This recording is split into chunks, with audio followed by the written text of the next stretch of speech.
Hi, welcome to Kuya's EA. Alamin natin ang mga LTO Driver's License Codes at Vehicle Category Codes mula sa LTO. Ang Driver's License Code or DL Code na gumagamit ng alphanumeric code na makikita sa likod ng lisensya. Ang bawat alphanumeric code ay tumutugma sa isang partikular na uri ng sasakyan na maaaring patakbuhin ng may-ari. Sa ilalim ng bawat DL code, ang mga mas partikular na subcategory na tinatawag na Vehicle Category Code ay nagpapahiwatig ng mga uri ng sasakyan na maaaring patakbuhin ng bawat may hawak ng DL code. Ika-una, DL Code A, Motorcycle. Upang magmaneho ng anumang modelo ng motorsiklo sa Pilipinas, mahalaga na mayroon ang iyong lisensyang may DL Code A. Ang partikular na code na ito ay sumasaklaw sa autorisasyon para sa operasyon ng motorsiklo na may iba't ibang uri ng transmission, kabilang ang automatic, manual, at semi-automatic.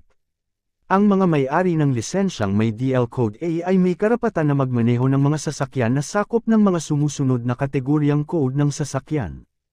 L1, dalawang gulong na sasakyan na may maximum na design speed na hindi lalampas sa 50 km/h. L2, tatlong gulong na sasakyan na may maximum na design speed na hindi lalampas sa 50 km/h.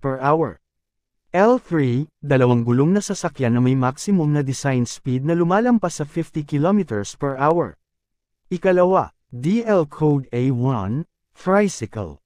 Ang DL Code na ito ay tumutukoy sa tricycle.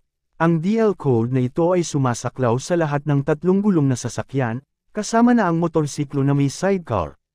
Ang DL Code na ito ay nagbibigay coverage din sa apat na gulong na sasakyan na may limitadong walang laman na karga at maximum na design speed. Ang mga may-ari ng lisensyang may DL Code A1 ay otorisadong magmaneho ng mga sasakyan na sakop ng mga sumusunod na kategoryang code ng sasakyan. L4, motorsiklo na may sidecar na may maximum na design speed na hindi lalampas sa 50 km/h. L5, tatlong gulong na sasakyan na simetriko ang ayos at may maximum na design speed na lumalampas sa 50 km/h. L6, apat na gulong na sasakyan na may walang laman na karga na hindi lalampas sa 350 kilo at maximum na design speed na hindi lalampas sa 45 km/h. L7, apat na gulong na sasakyan na may walang laman na karga na hindi lalampas sa 550 kilo at maximum na design speed na hindi lalampas sa 45 km/h. Ikatlo, DL Code B, Passenger Car. Sa ilalim ng DL Code B, mayroong isang Vehicle Category Code, kilala bilang M1. M1, sasakyan na ginagamit para sa pagdadala ng mga pasahero at binubuo ng hindi higit sa 8 upuan bukod sa upuan ng driver, at may gross vehicle weight na hindi lalampas sa 5,000 kilo. Ika-apat, DL Code B1, Passenger Van or Jeepney. Ito ay saklaw ang lahat ng mga modelo ng van para sa pasahero, tulad ng Honda Odyssey, Toyota Hiace, Ford Transit, at iba pa, at ang jeepney para sa pampasaherong transportasyon. Ang Vehicle Category Code sa ilalim ng B1 ay M2, sasakyan para sa pasahero na may higit sa 8 upuan at may gross vehicle weight na hindi lalampas sa 5,000 kilo. 5. DL Code B2, Light Commercial Vehicle. Ito ay saklaw ang lahat ng apat na gulong na sasakyang pangnegosyo na nagdadala ng kalakal at iba pang kagamitan para sa negosyo o komersyal na layunin. Ilan sa mga halimbawa ng modelo ng sasakyan ay Suzuki Carry, Hyundai H100, Isuzu Traverse, at Mitsubishi L300. Ang Vehicle Category Code sa ilalim ng B2 ay N1, sasakyang ginagamit para sa pagdadala ng kalakal, na may maximum na gross vehicle weight na hindi lalampas sa 3,500 kilo.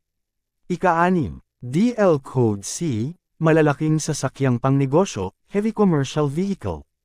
Ang mga malalaking truck tulad ng basura, container, at fire trucks ay kasama sa DL Code na ito. May dalawang Vehicle Category Code sa ilalim ng DL Code na ito. N2, sasakyang ginagamit para sa pagdadala ng kalakal, na may maximum na GVW na lumalampas sa 3,500 kilo ngunit hindi hihigit sa 12,000 kilo. N3, sasakyang ginagamit para sa pagdadala ng kalakal, na may maximum na GVW na hihigit sa 12,000 kilo. Ika-7, DL Code D, Passenger Bus. Ang mga driver ng bus ay dapat magkaroon ng DL Code D sa kanilang lisensya para makapagmaneho ng anumang modelo ng bus sa Pilipinas. Mayroong isang vehicle category code lamang sa ilalim ng DL Code D. M3, sasakyang may higit sa 8 upuan at maximum na GVW na hihigit sa 5,000 kilo. Ikawalo, DL Code B, maliit na artikuladong sasakyan. Ang mga maliit na artikuladong sasakyan ay may permanenteng o semi-permanenteng mga pivot joints na may mas mababang GVW, tulad ng mga sasakyang may trailer. Ang mga vehicle categories sa ilalim ng DL Code na ito ay O1, artikuladong sasakyang may GVW na hindi lalampas sa 750 kilo. O2, artikuladong sasakyang may GVW na hindi hihigit sa 3,500 kilo. Ika-9, DL Code CE, malalaking artikuladong sasakyan, ito yung mga 10-wheel truck na may trailer. Ang tanging pagkakaiba sa pagitan ng DL Code na ito at ng naunang isa ay may mas mataas na gross vehicle weight na kinakailangan. Ang mga vehicle categories sa ilalim ng DL Code na ito ay O3, artikuladong sasakyang may GVW na lumalampas sa 3,500 kilo ngunit hindi hihigit sa 10,000 kilo. O4, artikuladong sasakyang may GVW na lumalampas sa 10,000 kilo.